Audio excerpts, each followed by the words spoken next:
যুব সমাজের এখন যে অবস্থা, আপনি সামনে একটা ভয়ঙ্কর বিকলাঙ্গ যুব সমাজ দেখতে পারবেন।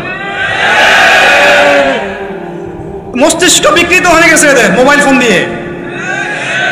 মোবাইল ফোন, পর্নোগ্রাফি, মেয়েদের ফিতনা, হারাম অ্যাফেয়ার্স, মাদক, জুয়া, টিকটক, এই করতে করতে এদের মস্তিষ্কর সুস্থতা নষ্ট হয়ে গেছে। আল্লাহর কসম, আল্লাহর কসম করে বলছি, এরা সুস্থ না। একটা চিত্র খুব কমন দেখতে পারবেন, 10টা-20টা ছেলে গোল হয়ে বসে আছে ফোন নিয়ে, সবার মনোযোগ নিচের দিকে। ওয়ার্ল্ডে কি হচ্ছে, আসমানে কি হচ্ছে, জমিনে কি হচ্ছে, কোথায় মুসলিমদের উপর বোম পড়লো, কোনো ফিকিরই নাই ওর। আপনি মনে করেছেন যে এই যুব সমাজ আগামীতে দেশের হাল ধরবে? আমি হলফ করে বলতে পারি কোনোদিন দেশের উপকার করতে পারবে না। আপনি নষ্ট করে ফেলছেন যুব সমাজকে, নষ্ট করে ফেলছেন। এদেরকে সুস্থতার দিকে নিয়ে আসতে হলে ইসলামী শিক্ষার কোনো বিকল্প নাই, নামাজের কোনো বিকল্প নাই। এদেরকে সামাজিক কাজে লাগিয়ে দিতে হবে, সোশ্যাল কাজে, সামাজিক উন্নয়নমূলক কাজে, এই যে মানবতার সেবামূলক কাজে, প্র্যাকটিক্যাল কিছু কাজে। কিছু বানাও, কিছু করো, সায়েন্স নিয়ে ঘাটাঘাটি করো, কিছু প্রযুক্তি উদ্ভাবন করো, তোমরা কিছু করো। দেখেন, আমরা যত কিছু ব্যবহার করি সব কিছু কিন্তু ইহুদি খ্রিস্টানদের। এই যে আমি যে মাইকে কথা বলছি, এই মাইকে ইসলামের বড় বড় কথা বলছি, এই মাইকটাও দেখা যাবে যে মুসলমান তৈরি করে নাই। তাহলে এটা কি কাম্য ছিল? আর এই বিশ্বের যত শিক্ষার বুনিয়াদ, এই বুনিয়াদি শিক্ষা দিয়েছে মুসলিমরা। বিশ্বাস না করলে খালি আপনি 1200 বছর ইতিহাসটা পড়ে দেখেন। ইবনে সিনার নাম শুনেছেন? চিকিৎসা বিজ্ঞান দাঁড়িয়ে আছে ইবনে সিনার উপরে, নাম শুনেনি? জাবির ইবনে হাইয়ানের নাম শুনেছেন? এই কেমিস্ট্রি না থাকলে আপনি ওষুধ তৈরি করতে পারবেন না। কেমিস্ট্রি না থাকলে কি পারবেন না? মেডিসিন তৈরি করতে পারবেন না। এটা দাঁড়িয়ে আছে কেমিস্ট্রি জাবির ইবনে হাইয়ানের উপরে, যে কি ইউরোপে বলে গ্যাবর ইবনে হাইয়ান। এরকম নাম প্রচুর আছে। আপনি এই যে ম্যাথামেটিক্সের কথা বলেন, জ্যোতির্বিদ্যার কথা বলেন, তারপরে প্রাণীবিদ্যার কথা বলেন, এই রক্ত সংবহন যন্ত্রের কথা বলেন, এক একটা সাবজেক্ট ধরে ধরে দেখেন, সবগুলোর গোড়ার মধ্যে আমাদের মুসলিম মনীষীদের অবদান আছে। এমনকি এই যে পুরো বিশ্বের যে দর্শনগুলো চলছে, যত দর্শন, ফিলোসফিক্যাল থটস, আমরা ফিলোসফি পড়েছি, এই ফিলোসফিগুলোর গোড়ায় গিয়ে আপনি দেখবেন সব মুসলিম দার্শনিকদের নাম লেখা আছে। আমরা ইমাম গাজালির নাম জানি না, ইবনে রুশদের নাম জানি না। হ্যাঁ, আমরা অনেক কিছু জানি না। আসলে আমরা শেকড় ভুলে গেছি। বিশ্বাস করেন, আমরা এই যে প্রযুক্তি, মোবাইল ফোন, টিকটক, মেয়েদের পিছনে ঘুরতে ঘুরতে, অ্যাফেয়ার, বাইক চালানো, আমরা আমাদের জীবনের লক্ষ্যই ভুলে গেছি। আল্লাহ পাক আমাদের যুব সমাজকে তাদের জীবনের লক্ষ্য বোঝার তৌফিক দান করুন। ভাই, আল্লাহ পাক আপনাকে এমনি এমনি সৃষ্টি করেন নাই, আমাকে এমনি এমনি সৃষ্টি করেন নাই। আল্লাহ পাক চান আমাদের কাছে আমরা যেন তার দ্বীনের জ্ঞান অর্জন করি এবং এই জ্ঞান অনুযায়ী আমল করি। এই আমলটা সমাজে ছড়িয়ে দেই, ইসলামের দাওয়াতের মেহনত ছড়িয়ে দেই, যাতে একটা সময় হলেও যেন আল্লাহর জমিন, আল্লাহর দ্বীন কায়েম হয়। এটা আল্লাহ পাক চান আমাদের কাছে। আল্লাহ পাক আমাদেরকে এই জন্য সৃষ্টি করেন নাই যে একটা মেয়ের জন্য আত্মহত্যা করে ফেলবেন। একটা মোবাইল ফোন একটা মেয়েকে কিনে দিয়েছেন, তার জীবন নষ্ট করে ফেলেছেন। যে বাবারা মেয়েদেরকে ফোন কিনে দিয়েছেন, জীবন নষ্ট করে ফেলেছেন, এবং তার মাধ্যমে আরো 10টা ছেলেরও জীবন নষ্ট করেছে। আর সত্যি কথা বলছি, এখন আমরা তো ঢাকা শহরে থাকি, মানে এখানে ছেলেদের চেয়ে মেয়েরা বেশি পথ। হ্যাঁ, খুব ভালো লাগে ওদের। কি ভালো লাগে? একটা ছেলের সাথে বাইকে করে ঘুরবে, টাকা খসাবে, এখানে ওখানে ডেট করবে, এগুলোতে খুব মজা পায়। এগুলোর জন্য কি তাকে সৃষ্টি করা হয়েছে? আপনি বলেন, এই মেয়েদেরকে আপনি যখন ঘরে নিয়ে আসবেন, আমি নারী বিদ্বেষী কথা বলছি না, নারীদেরকে আমরা অনেক অনেক সম্মান করি, অনেক শ্রদ্ধা করি। আর আমাকে জন্ম দিয়েছেন একজন নারী, আমাকে দিনের পথে চলতে আত্মবিশ্বাস যোগায় পিছন থেকে, ঘরের নারী যোগায় কি না? আমার নিজের কন্যা সন্তান আছে, আমরা মেয়ের বাবা।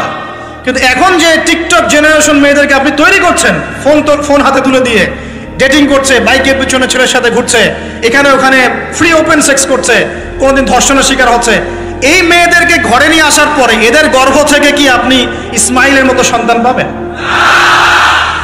এদের সাথে তোমরাও দেখা যায় যে অনেক সময় প্রেম করতে ভালো লাগে, এই মেয়েদেরকে কেউ বিয়ে করবে না।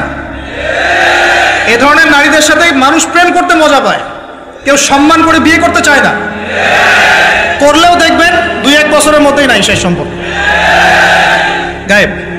তো অনেক দূর চলে আসলাম, এত দূর আসতে চাইনি, কথার পিঠে চলে আসলো যে সমস্যা হচ্ছে গোড়ায় আমরা আমাদের যুবক যুবতী, আমাদের ছেলে মেয়েদেরকে দিনই বুনিয়াদি ইসলামী শিক্ষা দিচ্ছি না। এটা শিক্ষা দেওয়ার দায়িত্ব প্রত্যেক পিতার, প্রত্যেক মাতার। সে মাদ্রাসায় পড়ুক আর জেনারেল লাইনেই পড়ুক, আপনাকে শিক্ষা নিশ্চিত করতে হবে। কিভাবে করবেন এই হেডেক এখন আপনার, আমার আর হেডেক নাই, আমি দিয়ে দিলাম হেডেক আপনাকে। এই হেডেকটা আমার মাথায় ছিল, আপনাকে দিয়ে দিলাম, আপনি চিন্তা করেন কিভাবে করবেন। এখন পারলে অফলাইনে করেন, না হলে অনলাইনে করেন। অনলাইনে, আচ্ছা আলোচনা চলে আসছে, একটা কথা বলে দিই, অনলাইনে অনেক রকম কোর্সেস চলছে। তবে আমি নিয়াত করেছি ইনশাআল্লাহ, আমি আরও কয়েকজন ওলামায়ে কেরামদের সাথে পরামর্শ করেছি, এমনি এখনও করে যাচ্ছি। কমপক্ষে বরেণ্য 8 থেকে 10 জন স্কলার বা আলেমদেরকে নিয়ে অনলাইনে ইনশাআল্লাহ আমরা একটা মাদ্রাসা খুলবো ইনশাআল্লাহ। এটা অফলাইন না, অনলাইন মাদ্রাসা। আমি নাম দিয়েছি তহা জিন্নুরাইন ইসলামিক অনলাইন মাদ্রাসা। আমি দোয়া করি আল্লাহর কাছে, আল্লাহ পাক যেন এই মাদ্রাসাকে কবুল করেন। এর ওসিলা করে আল্লাহ পাক লক্ষ লক্ষ কোটি কোটি যুবককে দ্বীনের জ্ঞান শেখার তৌফিক দান করেন, যুবতীদেরকে দান করেন, আমাদের ছোট ছোট সোনামণিদেরকে দান করেন। যারা অফলাইনে দিন শিখতে পারছে না, আল্লাহ যেন অনলাইনে শেখার তৌফিক দান করেন। তো এখানে বেশ কয়েকটা লেভেলে বেশ কয়েকটা কোর্স লঞ্চ করা হবে ইনশাআল্লাহ। যেমন বাচ্চাদের জন্য বুনিয়াদি নুরানি কোর্স। আপনার বাচ্চা আছে ছোট, 4 বছর 5 বছর বয়স, ভর্তি করায় দিলেন, নুরানি কোর্স করবে, কোরআন তেলাওয়াত করা শিখবে। এরপরে হিপস, একটা হিপসের কোর্স, আপনি অনলাইনেই হিপস করবেন। যাদের বয়স 10 বছর হয়ে গেছে, 12 বছর 15 বছর, অনলাইন হিপস করবেন। আপনি চলে আপনার বয়স যদি 30-40 হয় আপনিও করতে পারবেন, আপনার ব্যাচটা আলাদা হবে। এরপরে হচ্ছে আমাদের জেনারেল ভাইদের জন্য, জেনারেল শিক্ষিত তিনি ভাইদের জন্য ইসলামিক ডিপ্লোমা কোর্স। এটা কেমন? এখানে 4-5টা লেভেল থাকবে। লেভেল 1 মনে করেন, এখানে আপনার বুনিয়াদি জিনিস, আপনার আকীদা, আপনার কোরআন তেলাওয়াতের জ্ঞান, আপনার দৈনন্দিন জিকির আজগার, নামাজ, আপনার হাদিসের মধ্যে ফয়জুল কালামের মতো বই, ঠিক আছে, ইসলামের ইতিহাস, তারপরে ফিকহের মধ্যে ফিকহুল মুয়াসসার, এই ধরনের বই। মানে প্রাথমিক বুনিয়াদি যে জ্ঞানটুকু মাদ্রাসা দেওয়া হয়, এটা ইনশাল্লাহ শিখবেন। এটা শেষ করার পরে যাবেন লেভেল 2। লেভেল 2তে গিয়ে আরও হাই ক্লাস কিছু বই পাবেন, ওখানে আরও কিছু সাবজেক্ট অ্যাড হবে, ইসলামিক পরিবার, ইসলামিক অর্থনীতি, ঠিক আছে, ইসলামিক জিওপলিটিক্স, এসক্যাটোলজি, এরকম কিছু সাবজেক্ট আসবে ইনশাআল্লাহ। এটা দিয়ে আবার কপি করে সবাই বানানো শুরু করে দিয়েন না, আমি তো বলে দিচ্ছি আর কি। আর বানালেও আলহামদুলিল্লাহ কোনো সমস্যা নাই, এটাও দিনের খেদমত হবে ইনশাআল্লাহ। একজনকে দেখে যদি আরও 10 জন শেখে, সমস্যা কোনো সমস্যা? এভাবে লেভেল 3, লেভেল 3তে গিয়ে আপনি মাদ্রাসায় যেগুলো নাহু, হেদায়াতুন নাহু, হেদায়া কুদুরি, এই ধরনের বইগুলো পড়ানো হয়, এগুলো শিখবেন ইনশাআল্লাহ। শেষ লেভেলে গিয়ে আপনি জালালাইনের মতো তাফসীর শিখবেন ইনশাআল্লাহ। মানে একজন মৌলানা সাহেব বলতে বোঝাচ্ছি, আমি তো আপনাকে ফকিহ বা মুফতি বা মুহাদ্দিস এরকম লেভেলের কথা বলছি না। একজন আলেম, একজন জাননেওয়ালা, বুঝওয়ালা মানুষ যতটুকু দিনের জ্ঞান অর্জন করেন ইনশাআল্লাহ, এই জ্ঞানটুকু আপনি লেভেল 1, 2, 3, 4, 5 এভাবে আপনি অর্জন করবেন ইনশাআল্লাহ। এভাবে যদি আমরা পুরো বাংলা ভাষাভাষীদের মধ্যে পুরো ওয়ার্ল্ড ওয়াইড এটাকে ছড়াতে পারি ইনশাআল্লাহ, আগামী 5 বছরের মধ্যে আমরা আশাবাদী কমপক্ষে 1 লক্ষ মানুষ তো দিন শিখবেন ইনশাআল্লাহ। আল্লাহ পাক আমাদেরকে তৌফিক দান করুন। এবং এগুলো হবে খুব স্বল্প মেয়াদি, 6 মাস, 4 মাস, 6 মাস এরকম কোর্স, যাতে আপনি বিরক্ত না হন। কারণ আমি অভিজ্ঞতা থেকে দেখেছি 1 বছরের কোর্স মানুষ করতে চায় না। দিনী বোনদের জন্য কোর্স থাকবে, এবং দিনী বোনদের ক্লাস নেবেন মহিলা টিচাররা ইনশাআল্লাহ। দিনী বোনদের ক্লাস নেবেন মহিলা টিচাররা ইনশাআল্লাহ। যদি কেউ প্যারেন্টিং নিয়ে কোর্স করতে চান, প্যারেন্টিং কোর্স থাকবে, সন্তান প্রতিপালন। যদি কেউ পরিবার নিয়ে কোর্স করতে চান, ফ্যামিলি ডেভেলপমেন্ট কোর্স থাকবে। ইসলামিক ইকোনমিক্স নিয়ে কোর্স করতে চান, ইসলামিক ইকোনমিক্সের কোর্স থাকবে। ইসলামিক ফাইন্যান্স শিখতে চান, সেটা থাকবে ইনশাআল্লাহ। এক একটা ডিপার্টমেন্টে এক একটা কোর্স নিয়ে আমরা এই মাদ্রাসা লঞ্চ করবো ইনশাআল্লাহ তাআলা। আল্লাহ পাক এটাকে কবুল করুন, আমিন। এবং এর পাশাপাশি এই সিলেবাসগুলো আমি নিয়াত করেছি উন্মুক্ত করে দিব। যে কোনো প্রতিষ্ঠান, দিনী প্রতিষ্ঠান, সেটা হোক ইসলামিক স্কুল বা ইসলামিক কলেজ বা মাদ্রাসা, তারা যদি এই কোর্সগুলো করতে চায়, করাতে চায়, সিলেবাস নিয়ে তারা লঞ্চ করতে চায়, ইনশাআল্লাহ তাদের জন্য উন্মুক্ত করে দেওয়া হবে ইনশাআল্লাহ, যাতে করে সারা দেশের বিভিন্ন জায়গায় কোর্সগুলো ছড়িয়ে পড়ে। আমি জ্ঞানতাত্ত্বিক কথা এজন্য বললাম বেশি করে, প্রথম ফরজ আপনার উপরে ইকরা বিসমি রাব্বিকাল্লাযী খালাক। আমরা ইয়াংদের মধ্যে একটা সমস্যা দেখছি এখন, ফ্যান্টাসি মানে আগে হয়তো মানে বিপথে ছিল, হেদায়েত পেয়েছে, ইসলামের দিকে এসেছে, এখন অনেক বড় বড় স্বপ্ন, মাশাআল্লাহ স্বপ্ন দেখা ভালো, বড় বড় স্বপ্ন, বড় বড় ইচ্ছা, অনলাইনে বসে গরম করে ফেলছে একদম, ফেসবুক গরম, ইউটিউব গরম, হ্যাঁ ব্লগ দিয়ে ভর্তি গরম, কিন্তু বেসিক যে কোরআন তেলাওয়াতটা করা শিখবে সেটা ঠিক নাই। 3 মাস কোরআনটা তেলাওয়াত করা শিখবে একজন আলেমের কাছে নাই। একটা কোর্স লঞ্চ করে দেন 6 মাস ক্লাস করবে না, প্রথমে 1 মাস ক্লাস করে পরে নাই, 5 মাস নাই। এইভাবে ভাই দিনের হয়তো সামান্য কিছু খেদমত হতে পারে, সামগ্রিক পরিসরে ইসলাম বিজয়ী হবে না। এক কথায় আমরা যদি এই যুগের আবু বকর, ওমর, উসমান, আলী রাদিয়াল্লাহু আনহুম আজমাইন হতে না পারি, তাহলে এই যুগের সেই ইসলামী খেলাফা বাস্তবায়িত হবে না। এটা হলো মূল কথা। এই পথের প্রথম কাজটাই হচ্ছে দ্বীনি ইলম অর্জন করা। আর ইলম অর্জন করাটা আপনার জন্য কি? নফল, মুস্তাহাব, সুন্নত না ফরজ? এটা কে বলেছেন? রাসূলুল্লাহ সাল্লাল্লাহু আলাইহি ওয়াসাল্লাম বলেছেন, তালাবুল ইলমি ফরিদাতুন আলা কুল্লি মুসলিম। তালাবুল ইলম মানে জ্ঞান অর্জন করা, ফরিদা ফরজ মানে কি? ফরজ মানে বাধ্যতামূলক, আলা কুল্লি মুসলিম, কুল্লি মানে কি? প্রত্যেক, কুল্লি মানে কি?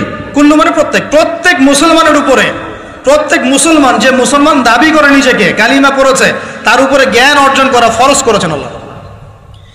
আপনি কোরআন তেলাওয়াত না শিখে থাকতে পারবেন না, তো এটা আপনার উপর ফরজ করা হয়েছে। নামাজ কি পড়ছেন, কি বলছেন, এটা আপনাকে শিখতে হবে, তো এটা ফরজ করা হয়েছে। আজান দেওয়া শিখতে হবে, ইকামত দেওয়া শিখতে হবে, ইমামতি করার যোগ্যতা অর্জন করতে হবে। এই মালয়েশিয়ার একটা ভালো জিনিস দেখলাম যে ওখানে প্রাইমারি লেভেল থেকে, মানে স্কুল লেভেল থেকেই এই মাদ্রাসা এবং মানে জেনারেল এটা আলাদা করে করে কোনো প্যাটার্ন করা নাই, এটা একসাথেই প্যাটার্নটা করে দেয়া। মানে আপনি স্কুলে ভর্তি হলে, স্থানীয় স্কুলে বা কলেজে যেভাবে তারা সিস্টেম করেছে, ইসলামের বুনিয়াদী শিক্ষাটা বাধ্যতামূলক শিখতে হবে। যে কেউ, তাদের সিভিলিয়ানদের মধ্যে যে কেউ ইমামতি করতে পারে, মাশাআল্লাহ। এটা আমাদের করা উচিত ছিল না? আমরা কি মুসলিম প্রধান দেশের অধিবাসী না?